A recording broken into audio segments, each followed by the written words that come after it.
La Biblia enseña que cada nación tiene una obligación moral de someterse a la autoridad de Jesucristo y su ley. Una examinación de la ley de Dios, los profetas, los salmos y el Nuevo Testamento, prueba contundente que el politeísmo es inmoral. Es una peligrosa idea que los cristianos deben de rechazar.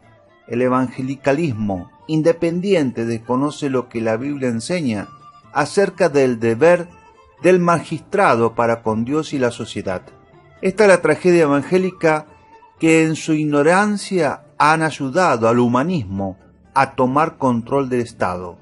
El primer mandamiento aplica a todos los hombres y a todas las naciones.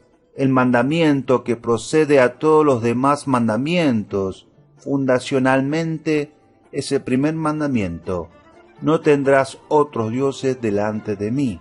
Éxodo 20 y Deuteronomio capítulo 5. El Dios de Israel es el único Dios.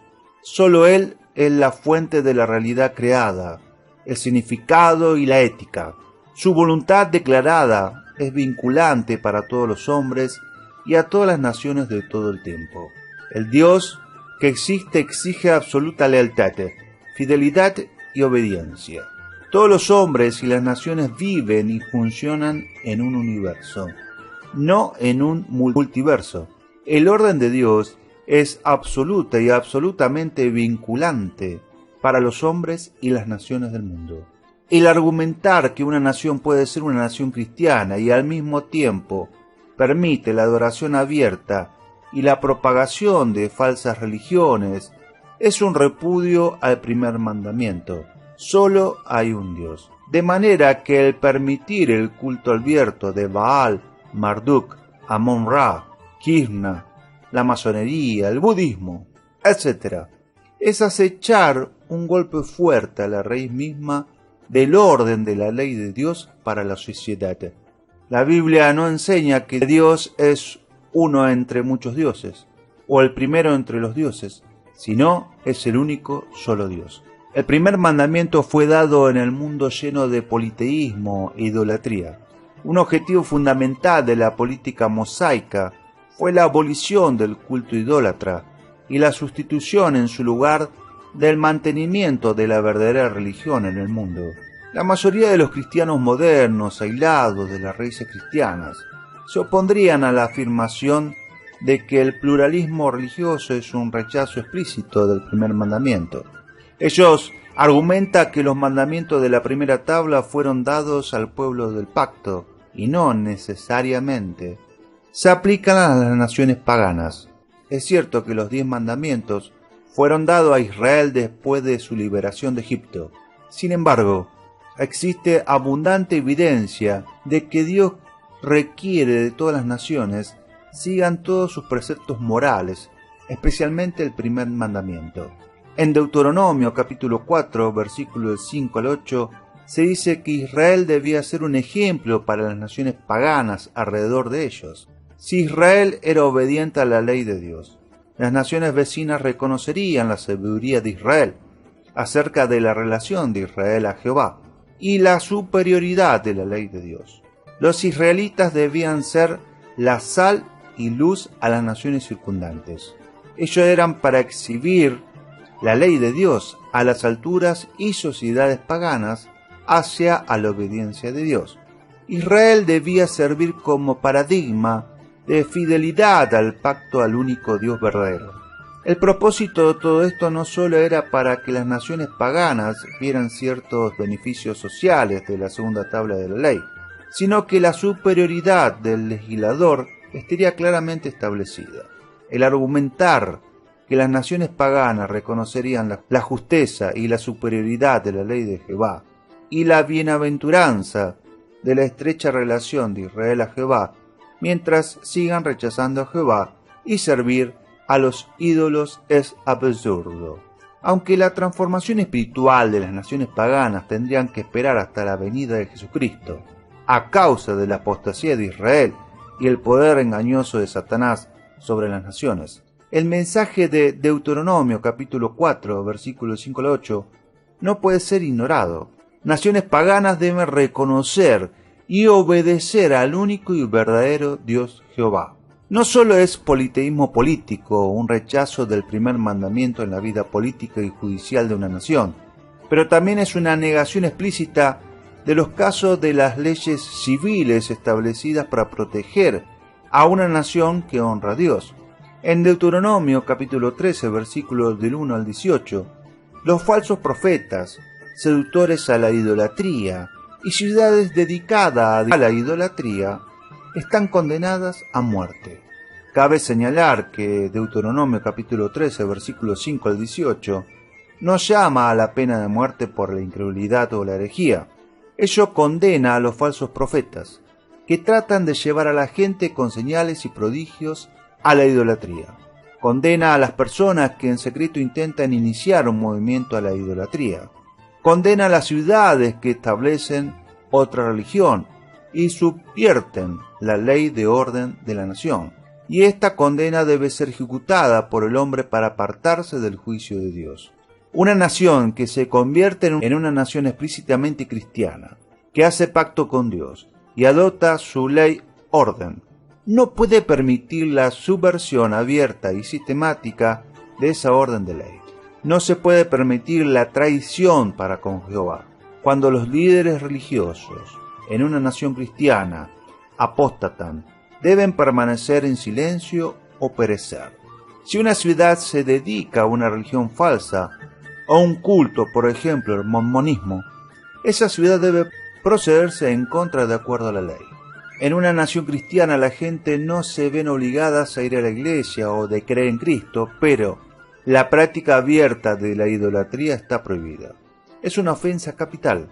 La Biblia nunca acepta el concepto moderno de la neutralidad hacia la religión, por la sencilla razón de que la neutralidad es imposible. Una nación cristiana que permite la idolatría pública y la blasfemia está en el camino hacia el suicidio social y juicio. Asumir que los hombres son libres de adorar o no, adorar sin consecuencias radicales para la sociedad es negar el significado mismo de la fe bíblica. La vida de una sociedad es su religión, y si esa religión es falsa, entonces la sociedad se encamina hacia la muerte. Muchos creyentes ingenuos en el pasado aceptaron la neutralidad en el ámbito político. Ellos pusieron su fe en la Constitución y en el pluralismo religioso, mientras que los apóstatas y no creyentes captaron las principales instituciones de la sociedad. Los humanistas que llegaron al poder hicieron todo lo posible para empujar a los cristianos en un gueto intelectual. Los humanistas reconocen implícitamente lo que la mayoría de los cristianos no reconocen, que la neutralidad religiosa es un mito. Mientras que el humanista pelea y aboga por un estado secular, el cristiano mediocre lucha por la neutralidad en el gobierno, en el cual es simplemente la meta del humanista. El primer mandamiento es el fundamento de toda ley moral y civil subsiguiente. La segunda tabla de la ley no puede acogerse constantemente aparte del primer mandamiento. Cuando a una persona se le dice que el robo, la violación, la homosexualidad, el adulterio y el asesinato está mal, él necesita ser dicho porque este tipo de actividades son inmorales. Una sociedad que dice que un hombre, o un tribunal, o una legislatura han decidido prohibir ciertas actividades por el mayor bien de la comunidad, sin ningún reconocimiento de Dios como el creador y legislador, ha hecho al hombre el Dios de esa sociedad. El implícito mensaje detrás de esta visión humanista de la ley es que la ley es arbitraria y que todos los hombres son en realidad una ley para sí mismo. Este punto de vista conduce lógicamente a la actividad que dice: haz lo que quieras, simplemente no te quedes atrapado, y si te descubren, intenta mentir a tu manera para salir de la situación. Cualquier sociedad no fundada sobre el primer mandamiento eventualmente decaerá y será destruida por Dios.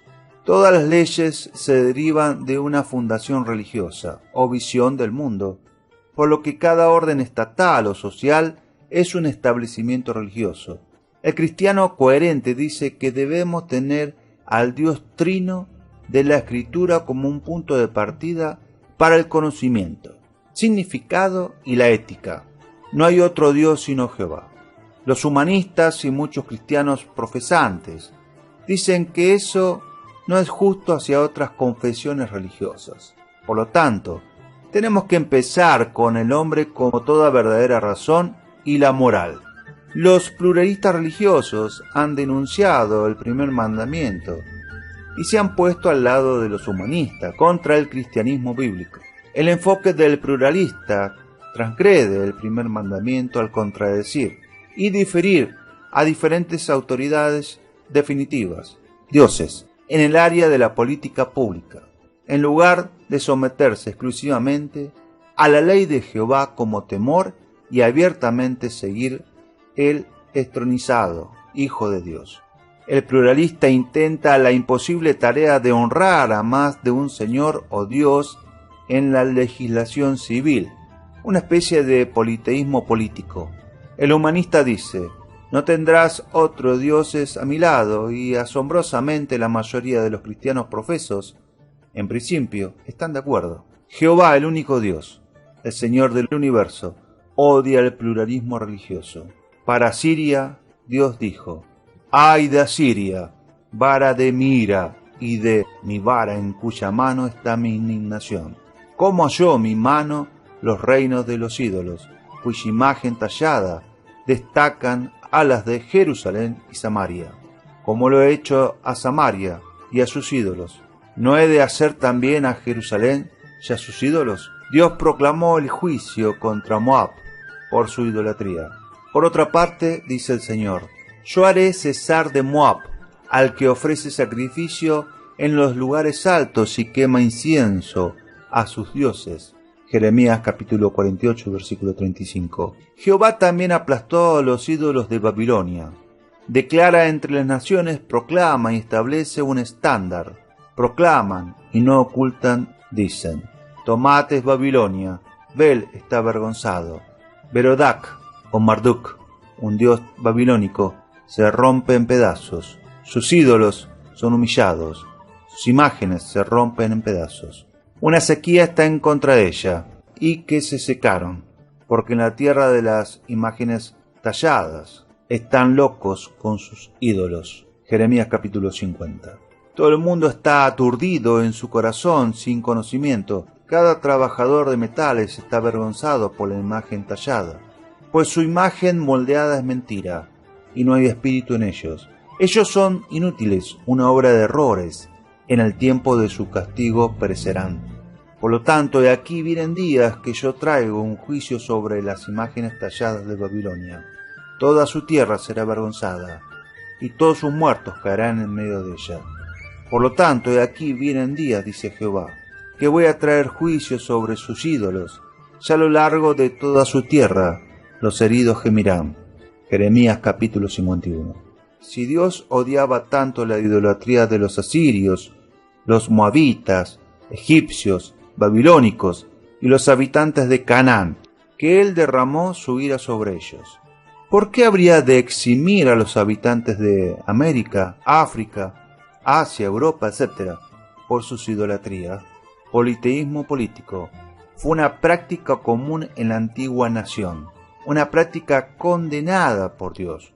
No hay evidencia en el Nuevo Testamento que Dios ha cambiado su carácter y proceder respecto a la idolatría. Con respecto a las doctrinas humanistas, Karl Marx, un apóstol del mal, y Charles Spurgeon, el príncipe de los predicadores, eran oradores con mensajes que no podían ser más diferentes y vivían en la misma ciudad al mismo tiempo. La primera se encuentra en el norte de Londres, en el cementerio de Highgate. Entre las 53.000 tumbas que hay allí, se encuentran algunas personas notables: Michael Faraday, inventor del motor eléctrico, y Adam Worth, la base real del malvado Moriarty de Sir Arthur Conan Doyle en las historias de Sherlock Holmes. La más notable de todo es el lugar de descanso, un monumento en la realidad, de Karl Marx. Aunque prusiano, Marx vivió en Londres los últimos 34 años de su vida. Allí perfeccionó su ideología secular radical y produjo Das Kapital, dando rienda suelta a las ideas que han destrozado la mitad del mundo y que ahora amenazan con destrozar la otra mitad. La segunda se encuentra en el sur de Londres, en el cementerio de West Norwood. Entre las 42.000 tumbas que hay allí, también se encuentran algunos hombres de renombre.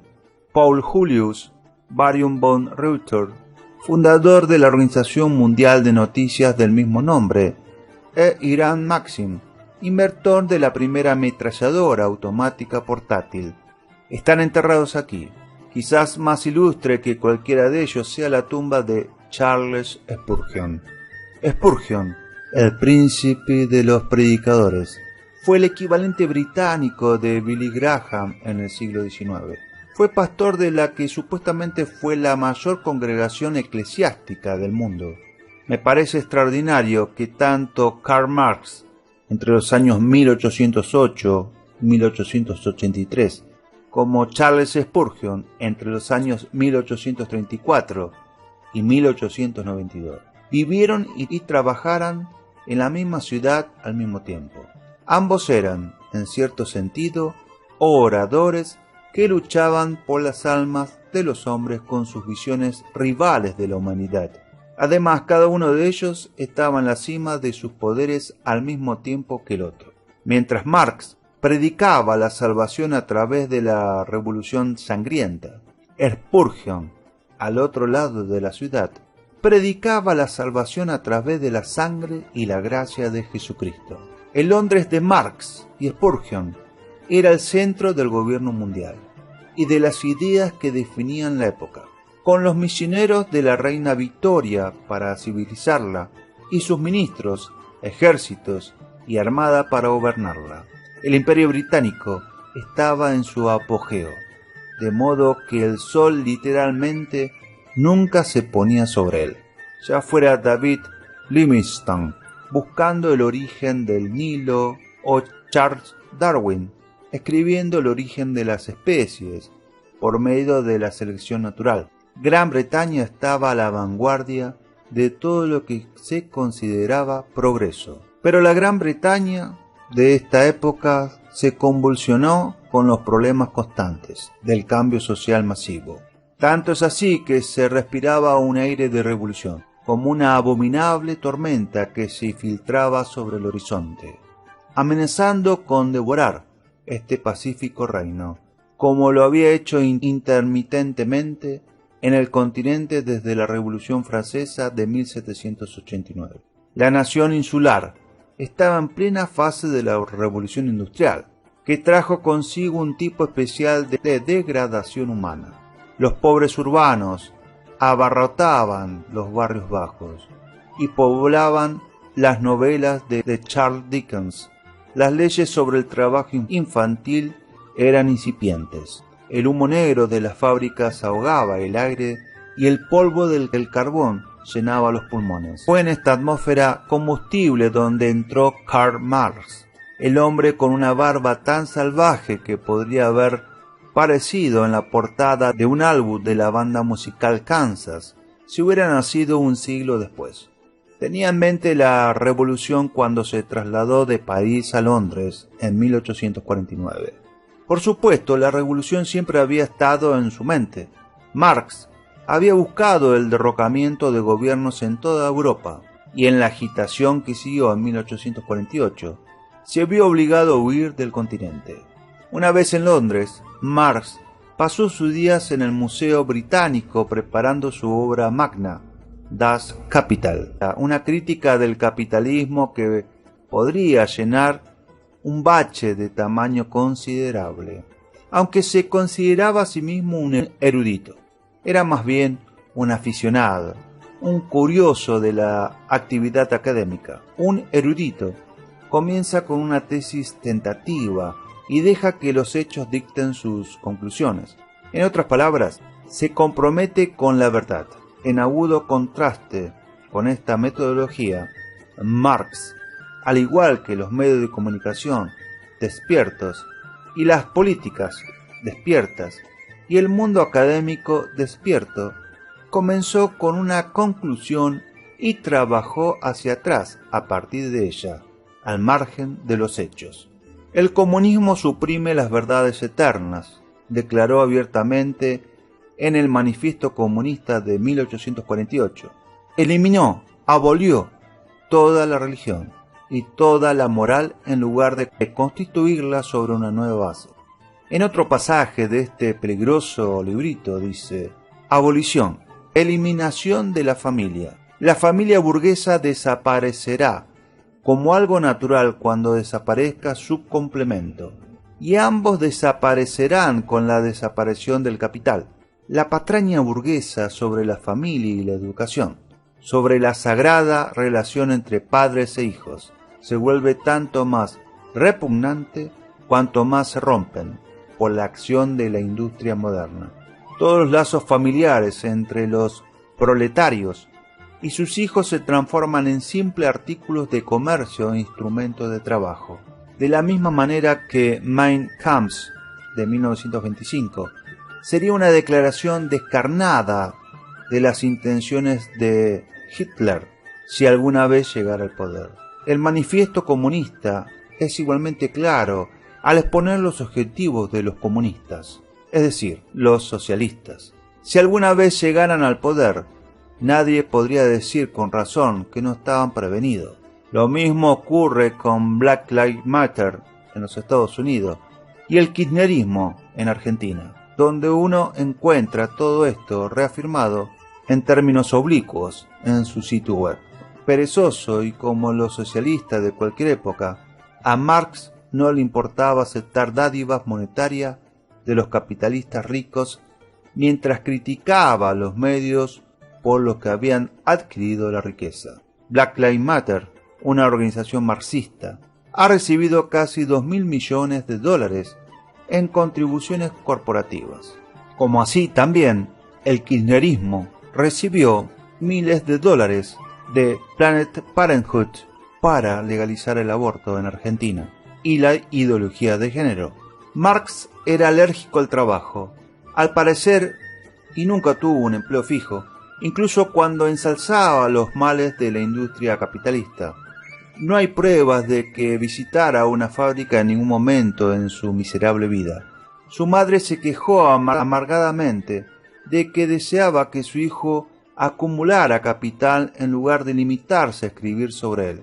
En el espíritu de otros aspirantes a revolucionario antes y después, Marx era un maniqueo que dividía al mundo en dos campos, la revolución y sus enemigos. Estos se identificaban simplemente como los que estaban de acuerdo con este prusiano dogmático y los que no. A los primeros se les consideraba inteligentes e ilustrados, a los segundos se les reprendía con desplantes racistas y antisemitas. Marx atacó a un oponente como negro judío. Uno puede imaginarse perfectamente a Marx encajando en la moderna cultura de la cancelación de Twitter. Consideraba que el capitalismo era un veneno perpetrado en la humanidad por los judíos y los odiaba por ello, aunque parece que el antisemitismo era algo natural en él. Leer las cartas personales o las obras publicadas de Marx era encontrarse con una mente amarga y malvada, que oculta un odio en lo que él y otros promovieron como una noble visión de la humanidad. Esa visión de la dignidad humana y la salvación encontró su expresión en la predicación de Charles Spurgeon, que irrumpió en la escena londinense en 1853. Spurgeon tenía apenas 20 años cuando fue nombrado pastor de una congregación en la capilla de New Park Street, en el centro-sur de Londres. Pronto, sus serios y apasionados mensajes atrajeron a enormes multitudes, lo que obligó a trasladar los servicios al mayor espacio de reunión público de Londres, el Royal Surrey Gardens Music Hall. Una carta publicada en The Times describe lo que se convertiría en un acontecimiento familiar durante las siguientes 3 décadas. Imagínense en una congregación de 10.000 almas entrando en la sala, subiendo a las galerías, el señor Spurgeon subió a su tribuna, al murmullo, a las prisas y a los pisotones de los hombres le siguió una emoción y un murmullo bajos y concentrados de devoción, que parecían correr a la vez, como una corriente eléctrica por el pecho de todos los presentes. Y mediante esta cadena magnética, el predicador nos mantuvo atados durante unas 2 horas. No es mi propósito hacer un resumen de su discurso. Basta con decir de su voz que su poder y su volumen son suficientes para alcanzar a todos en esa vasta asamblea. De su lenguaje, que no es ni altisonante ni hogareño. De su estilo, que es a veces familiar, a veces declamatorio, pero siempre feliz y a menudo elocuente. De su doctrina, que ni el calvinista, ni el bautista o pentecostal aparecen en la vanguardia de la batalla que libra Mr. Spurgeon. Libra con implacable animosidad y con armas evangélicas contra la irreligión, la hipocresía, el orgullo y esos pecados secretos que tan fácilmente acosan al hombre en la vida diaria. Y para resumir todo en una palabra, basta decir del hombre mismo que te impresiona con una perfecta convicción de su sinceridad. Era tan popular que en 1857, a petición de la reina Victoria, Spurgeon, de 23 años, electrizó a una multitud de 24.000 personas en el Palacio de Cristal con su sermón sobre el primer día de la creación. Aunque no hay indicios de que Marx y Spurgeon se conocieran, es casi seguro que uno conocía al otro y la naturaleza irreconciliable de los mensajes que cada uno proclamaba. Ambos alcanzaron la fama en su propia vida, y mientras que la fama de Spurgeon eclipsó la de Marx durante las décadas de 1850 y 1860, el mensaje de salvación secular de Marx ganó en prominencia después de la publicación del primer volumen de Das Kapital en 1867, y especialmente después del fracaso de la Comuna de París en 1871. Y es en este periodo posterior a la Comuna de París cuando Spurgeon comienza a tomar nota de la filosofía de Marx, sino del hombre mismo. Sería un error decir, como hacen muchos predicadores, que tratar asuntos de política queda fuera del ámbito de la Iglesia.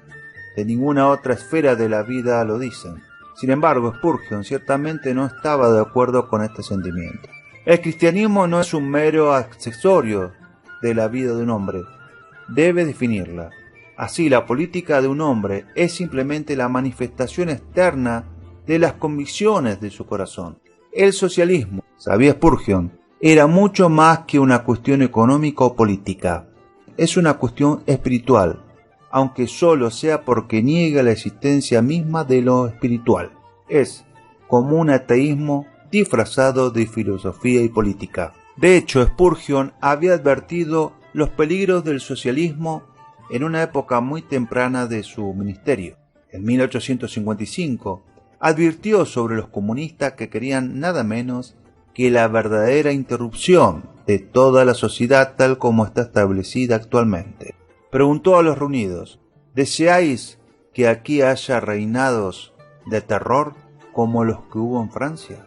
¿Deseáis ver toda la sociedad destrozada y a los hombres vagando como monstruosos icebergs en el mar, chocando unos con otros y siendo finalmente destruidos por completo? Pero es en el periodo posterior a 1871 cuando habla con mayor frecuencia y urgencia sobre el tema del socialismo. En un sermón sobre el Salmo 118, en junio de 1878, Spurgeon hizo una predicción tentativa a su congregación. El racionalismo alemán, que ha madurado en el socialismo, puede todavía contaminar a la masa de la humanidad y llevarla a derribar los fundamentos de la sociedad. Entonces los principios avanzados celebrarán el carnaval y el pensamiento libre, es decir, el ateísmo. Se alborotará con el vicio y la sangre que hace años eran las insignias de la era de la razón. No digo que vaya a ser así, pero no me extrañaría que llegara a suceder, pues los principios mortíferos están en el exterior y ciertos ministros los difunden. En un sermón sobre Isaías capítulo 66, en abril de 1889, Spurgeon, reconociendo que muchos habían confundido el Evangelio de Jesucristo con la imitación barata y secular proclamada por Marx y los suyos, tronó desde su púlpito: durante muchos años, por medio de las grandiosas y antiguas verdades del Evangelio, los pecadores se convirtieron y los santos fueron edificados, y se hizo saber al mundo que hay un Dios en Israel. Pero estas son demasiadas anticuadas para la actual raza culta de seres superiores. Van a regenerar al mundo mediante el socialismo democrático y a establecer un reino para Cristo sin el nuevo nacimiento ni el perdón de los pecados. En verdad, el Señor no ha quitado a los 7.000 que no han doblado la rodilla ante Baal.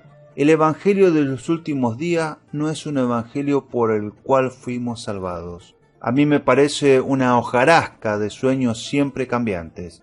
Es, según confesión de sus inventores, el resultado de la época, el monstruoso nacimiento de un presumido progreso, la escoria del caldero de la presunción. No ha sido dada por la revelación infalible de Dios, no pretende haberlo sido. No es divina, no tiene la escritura inspirada a su espalda.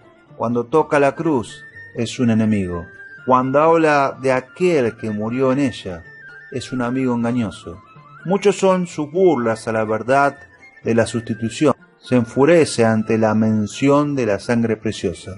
Muchos púlpitos, en los que una vez se elevó a Cristo en toda la gloria de su muerte expiatoria, son ahora profanados por quienes se ríen de la justificación por la fe. De hecho, ahora los hombres no deben ser salvados por la fe, sino por la duda. Los que aman a la Iglesia de Dios se sienten apenados porque los maestros del pueblo los hacen errar. Incluso desde el punto de vista nacional, los hombres previsores ven motivos de grave preocupación. La referencia a doblar las rodillas es clarividente dado a los acontecimientos de nuestro tiempo. Pero hay que tener en cuenta de dónde saca Spurgeon la culpa del estado de las cosas. Al igual que Francis Schaeffer, un siglo más tarde, la culpa recae directamente en los hombres de su propia vocación, como si quisiera arremeter contra la herejía que infectaría los púlpitos del mundo occidental.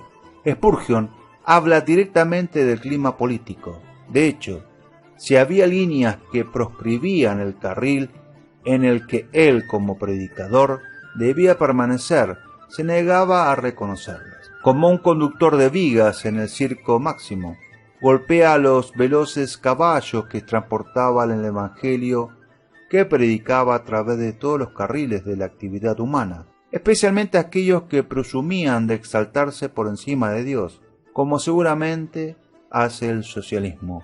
Aparte de Kim Jong-un, conocido y comprometido con los ateos más famosos de esta época, como todos ellos, Marx pertenecía a esa categoría de hombres que Romanos capítulo 1 llama odiadores de Dios. Uno simplemente no levanta ídolos y altares si es otra cosa, y eso es precisamente lo que es el socialismo, un falso Dios levantado contra el único Dios, verdadero, en un gran acto de desafío, ofreciendo a los hombres una versión falsa de la salvación. El propio Marx no ignoraba la felicidad con que algunos confunden lo auténtico con lo falso y trató de explotarlo. Nada, escribió en el Manifiesto Comunista, es más fácil que dar al misticismo cristiano un tinte socialista. Por esta razón, Spurgeon combatió a Marx y sus ideas del mismo modo que el apóstol Juan se opuso en su día a Cerinto, un egipcio judío que era líder de una secta. Como así, Agustín Hipona utilizó su formidable intelecto para enfrentarse a Pelagio, un monje de origen británico. Se han probado grandes esquemas de socialismo y se han encontrado fallidos. Lamentó Spurgeon en otro sermón: busquemos la regeneración por el Hijo de Dios y no busquemos en vano. Es muy probable que la predicación de Spurgeon y de otros como él impidiera la revolución violenta en Gran Bretaña que Marx buscaba. Irónicamente, esa revolución llegaría en la Rusia no industrializada de 1917, cuando Vladimir Lenin, a costa de millones de vidas, implementaría las ideas inviables de Marx. Esto se debe en gran medida al hecho de que no había una iglesia viable para criticar las promesas irrealizables del socialismo. Según el historiador ruso Orlando Figes, cuando se aprobó la publicación de Das Kapital de Marx en Rusia por parte de los censores, que prohibieron casi cualquier expresión política, las ideas que contenía se liberaron en un vacío ideológico. Por el contrario, esas mismas ideas fueron, con razón, objeto de ataques fulminantes en Gran Bretaña por parte de quienes lo vieron como lo que eran. En este sentido, el cristianismo sirvió de baluarte contra la barbarie que ha acompañado al marxismo en todos los lugares donde se ha implantado. Hoy la batalla continúa, pero el campo de batalla se ha ampliado a todo el mundo. El marxismo se transforma a medida que avanza, disfrazándose hasta llegar a nuestros días con el disfraz de oveja de la igualdad racial y la llamada justicia social. El Evangelio, sin embargo, permanece notablemente inalterado. Su poder para transformar las sociedades es uno de los beneficios más subestimados de la creencia cristiana. A través de la transformación interior del individuo, se produce la correspondiente transformación exterior de la sociedad. Esto es lo que yo llamo el efecto gracia. No se ha perpetrado mayor estafa durante tanto tiempo que la mentira de que el socialismo, una vez adoptado, reorganizará la sociedad según las líneas de una utopía para todos. Tales soluciones políticas siempre han fracasado, y esta no tiene más que un historial de fracasos catastróficos, como Spurgeon dijo tan elocuentemente. Intentar la regeneración racional sin la regeneración personal es soñar con construir una casa sin unir los ladrillos. No nos gusta terminar nuestro programa sin antes darle la oportunidad de ser a Jesús el Señor de su vida. Puede orar conmigo, solo diga Señor. Señor Jesús, me arrepiento de todos mis pecados, conscientes e inconscientes. Entra a mi corazón, te hago mi Señor y Salvador.